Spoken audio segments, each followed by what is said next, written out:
CBSE Board, Class 11, History, Chapter 2, Part 37, Audio by Renee Matthew. We saw the ruling of a great ruler, Attila. He was a great ruler, and we saw Genghis Khan's political system was more durable than Attila, and it also survived its founder. He was able to prolong the rule for a longer time. And we saw that Mongols finally started establishing their economic bond with the neighboring countries, especially in China. The Central Asian nomads, Mongols were known as the Central Asian nomads, and they started establishing trade and barter system with the sedentary neighbors in the other places, especially in China. Now, when they started this trade and commerce, it was beneficial not only to Mongols but to both the parties. And that is primarily because of the agricultural produce and iron utensils from China. Okay, agricultural produce and iron utensils. Those were exchanged for horses, furs, and game trapped in the steppe. So Mongols used to give all these things, and they got in return agricultural produce and iron utensils, especially for these animals which got trapped in steppe. So commerce was not without any tension. It's not that it was very easy to carry on commerce and trade with these people, Mongols in China. And they had lot of military advancement then itself, not now. And unhesitatingly they applied military pressure on each other to earn profit, to enhance their profit, because both of them were powerful and they had advanced technology in their military things itself. Ammunition was very high in those times itself. So when we talk about their relation in trade and commerce, we need to see about their real relationship with each other. So they had this ally, trade ally with China, the neighbors. And sometimes what happened is, when tension arose, this tension led to plunder, outright plunder, and that to open plunder took place. And when the plunder took place, the Mongols were usually used to plunder and looting and all these kind of techniques, but still there was a great fragmentation or disarray. There was a great conflict. There was a lot of tension inside Mongol Empire when the plunder took place. And Chinese were very powerful, and they confidently asserted their influence, especially in the steppe regions which were under the Mongol empires. They were not any less. They confidently wanted to take over the place under the steppes.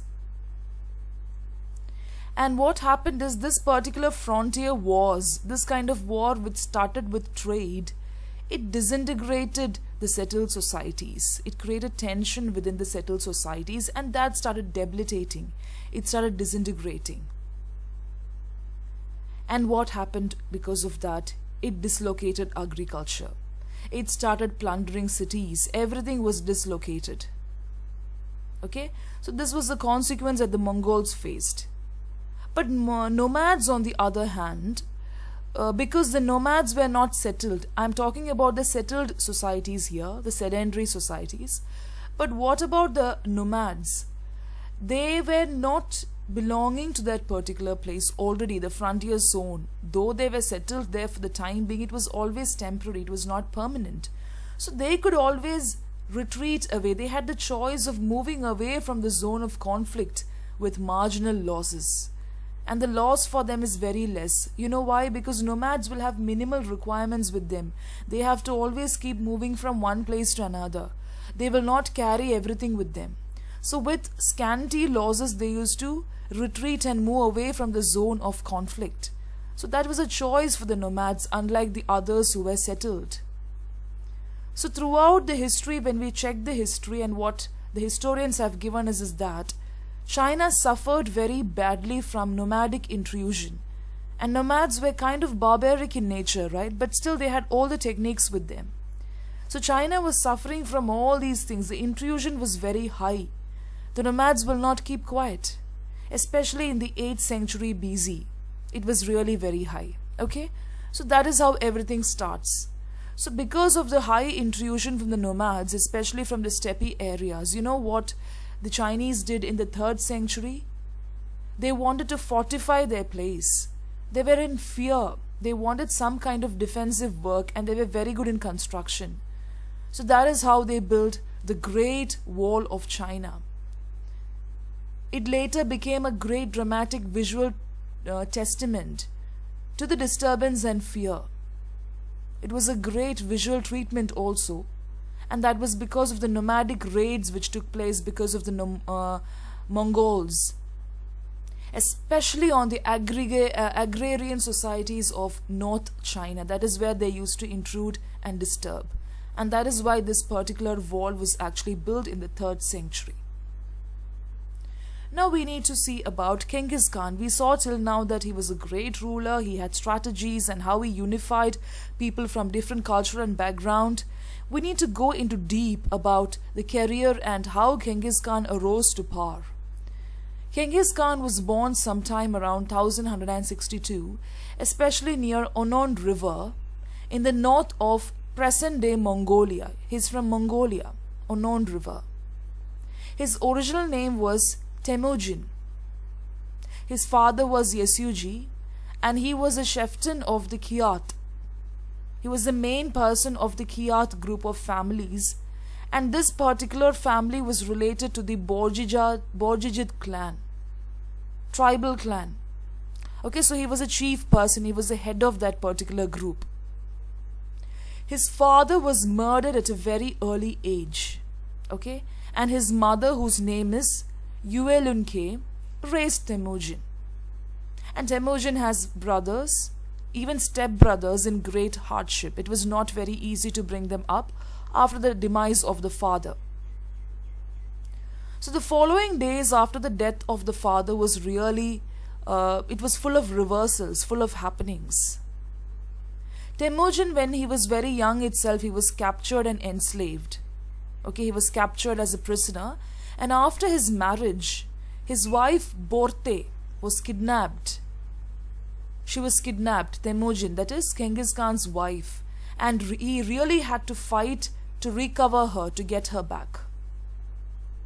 So his childhood, his adolescent period, his young age, everything was covered.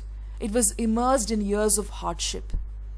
But during this, in spite of all this hardship, he managed to make great friends, especially the young Bokoruchu.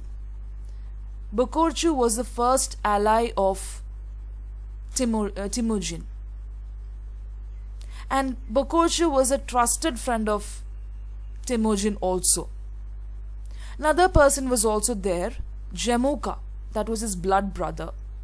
Okay, he was another person, blood brother, was very faithful and loyal to him. And Temujin also successfully restored old friendship and alliances with the ruler of Karaits. That's a different place. With the ruler, he had a very good connection and good cordial relationship. And that was Tugril, or his name was Ong Khan. Ong Khan was father's old blood brother. So that relationship was also there, father's old blood brother, and he was a ruler also of Karaits. And Genghis Khan, or Temujin, the old name of Genghis Khan, he successfully restored the relationship with his father's old blood brother. So through 180s and 190s, Temujin was very loyal to Ong Khan, and he was a ruler also, remember that. And he also used this particular alliance, the alliance and friendship that he had with Ong Khan, to defeat powerful adversaries like Jemuka. And as he grew old, Jemuka became a rival to Temujin. He became very hostile. He was an enemy to him now. So he used the power of his father's old blood brother Ong Khan to defeat Jemuka. So after defeating Jemuka, Temujin felt confident, and he understood that he had the capability of annexing and conquering and also defeating people. He understood his military skills, and then he had the confidence to move to other tribes, especially the powerful Tatars. These Tatars only killed his father, so he had that vengeance. So he started moving to those tribes, the Tatars. The Karaites and Ong Khan himself in 1203. So he defeated all of them. Ong Khan, Karaites, because all of them were not in good relationship with him when they saw that he was growing. When anybody grows, they will stop having that cordiality with them, right? So that is why he defeated everybody. He started expanding. He showed all his military skills. The final defeat of Genghis Khan was on the Naiman people and also powerful Jamuka. Don't think that Jamuka was not powerful, his old friend. He was very powerful and he defeated him also and the Naiman people. So because of all these years of defeat, because of all these things, Temujin became a very dominant personality in the era of politics. Everybody started realizing his potential, especially of the steppe lands. And his position was recognized at an assembly of Mongol chieftains. That assembly is known as Kuriltai. Very important term. Do not forget it. Kuriltai is a group of Mongol chieftains, a group of people who are head of different clans and tribes, and one of them was his own father. So he became the head of the chieftains. Okay. And he was proclaimed as the great Khan of the Mongols. Khan. That is how he got the name Genghis Khan, with the title Genghis Khan, the Oceanic Khan or universal ruler, because he was the head of all the other people. And he rose to power like that. He was the great Khan of the Mongols. And that is how he rose to power. And it's because of his hardship that he became a great ruler. So before the Kuriltai, the group of chieftains of 1206, Genghis Khan had reorganized the Mongol people. Immediately after he became the great Khan, he started reorganizing the people of Mongol Empire into a more effective, disciplined military force. He had all the skills of reorganizing people under military force, and that facilitated, or it actually paved way for future campaigns. Why was he doing it? Why was he disciplining the military force? So that he can expand his empire. So that facilitated the success of future campaigns. The first of his target was to conquer China. And China was divided into 3 realms at this time when he wanted to conquer China. The map is given there.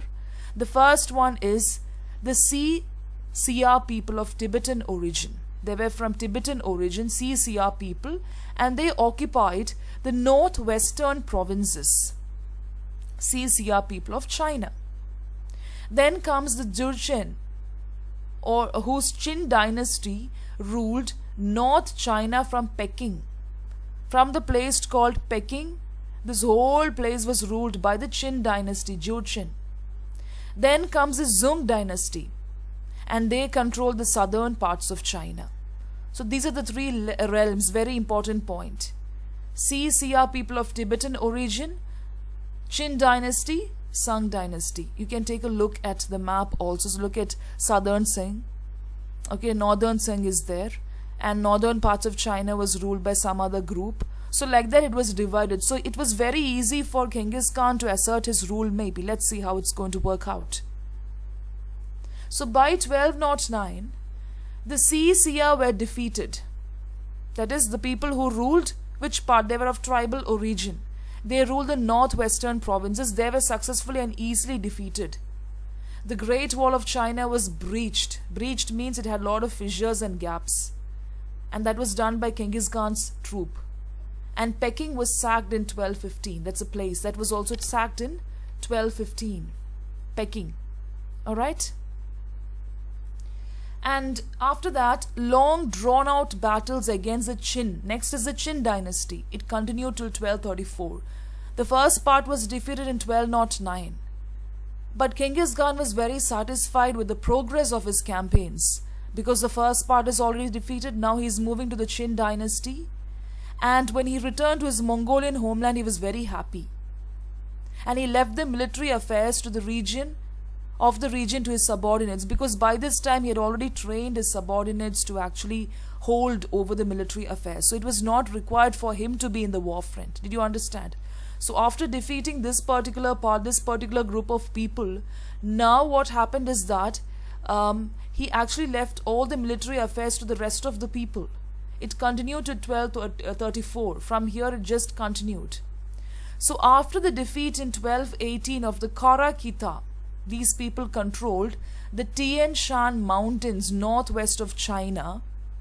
Mongol dominion